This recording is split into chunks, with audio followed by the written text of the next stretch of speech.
உயிர்கள் அனைவருமே இந்த அன்னமய கோஷத்தை பார்க்க வேண்டும் என்பதற்காக கைலையிலே பெருமாளிடம் பெரிய பிராட்டி கேட்டுக்கொண்டு பூலோகத்துல பெரிய பிராட்டி இந்த அலங்காரத்தை செய்கின்றார்கள். உத்தரகோச மங்கையில இந்த ஐப்பசி மாத இந்த பௌர்ணமி தினத்துல பெரிய பெருமானுக்கு அன்னமய கோஷமாக அரிசி என்ற இந்த மீண்டும் வரா வழியை நமதுடைய பசியின் பிணியை போக்க எம்பெருமான் அன்னமய கோஷமாக காட்சியளிக்கின்றார். ஆதி காலத்துல பெருமானுக்கு இந்த அன்னமய கோஷமானது மீண்டு வரா வழி, கைலையங்கன் சோறு கண்ட இடமே சொர்க்கமாக விளங்கக்கூடிய இந்த அன்னமய கோஷம் பெருமானுக்கு இந்த அன்னமய கோஷத்தை பார்க்கக்கூடிய அனைவருக்குமே மீண்டு வரா வழி. ஏனென்றா அரிசி அத பூமியில போட்டா முளையாது. அது நம்மளுடைய பசிப்பிணியை தீர்க்கிறதுக்காக அரியும் சிவனும் என்று சொல்லக்கூடிய இரண்டு சொற்களிலிருந்து எடுத்துக்கொள்ளப்பட்ட அந்த ஒரு விதை நிலத்தை, அந்த நெல்மணியை பூமியில விதைத்தால் அது முளைக்கும். ஆனா அரிசி அது முளையாது. அந்த அன்னமய கோஷமாக பெருமான் நமக்கு மீண்டு வாரா வழி. இந்த அன்னமய கோஷமானது சோறு கண்ட இடமே சொர்க்கமாக இந்த பெருமான் சோறாகவே தன்னுடைய திருமேனியில் அன்னமய கோஷமாக காட்சியளிக்கின்றார். இந்த ஐப்பசி திங்கள்ல பெருமானுக்கு இந்த அன்னமய கோஷமானது வெகு விமர்சையாக பெரிய பிராட்டி உத்தரகோச மங்கையில இந்த திருவிழாவை செஞ்சிருக்கிறாங்க.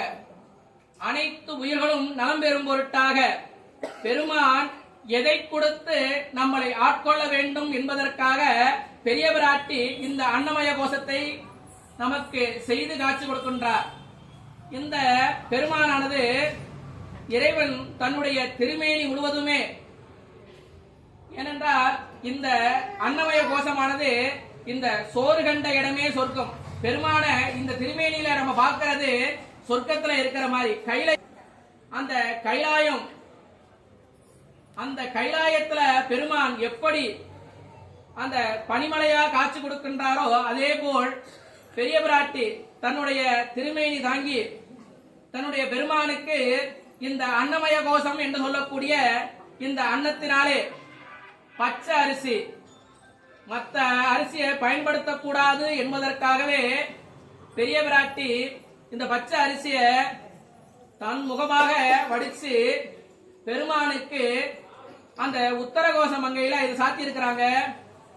உயிர்கள் நலம் பெறும் பொருட்டாக இந்த சோறு கண்ட இடமே சொர்க்கமாக விளங்கக்கூடிய இந்த இடம் இப்பொழுது கைலாயமாக வீட்டிருக்கிறது. பெருமான் அன்னமய கோஷமாக நமக்கு எந்த ஒரு பிணி வந்தாலும் பசி பிணியை தீர்க்கவே முடியாது. எந்த பிணியிலிருந்து வெளியில வரலாம், ஆனா பசி பிணியிலிருந்து வெளியில வர முடியாது. இறைவனுடைய திருவருகருணை நமக்கு அனைவருக்கும் இந்த அன்னமய கோஷமாக காட்சியளிக்கின்றார் பெருமான்.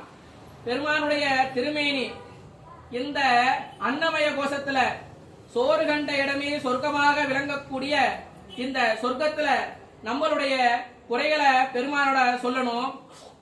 இந்த அன்னமய கோஷத்துல பெருமான் 1 மணி நேரம் தான் காட்சி கொடுப்பார் எல்லார் ஆலயத்திலுமே. ஏனென்றா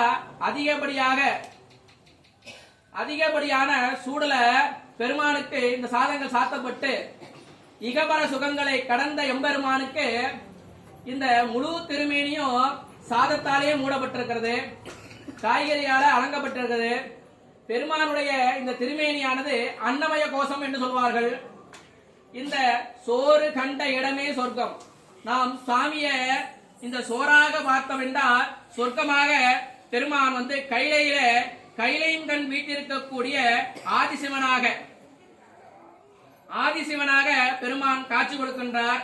அனைவரும் நமக்கு எந்த பிணி வந்தாலும் நம்மளுடைய அன்னத்துக்கு பிணி வரக்கூடாதுன்னு எல்லாரும் மனதார வேண்டிக்கிங்க. கடைசி காலத்துல நமக்கு அன்னம் இட்டுதான் நம்மளுடைய உடல்ல இருந்து உயிர் பிரிய வேணும்.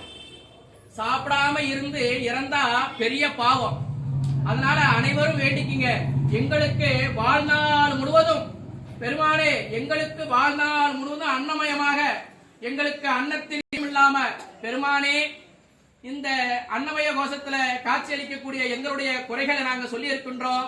பெருமானே எங்களுக்கு வாழ்நாள் முழுவதும் அன்னத்தை தந்தருளுமாறு பொன்னாதிருப்படியில் மலதூய் வழிபாடு செய்கின்றோம். திருச்சிற்றம்பலம். அன்னம் பாலிக்கும் தில்லை சிற்றம்பலம் பொன்னம் வாழிக்கும் மேலுமை பூமிசை என் அன்பு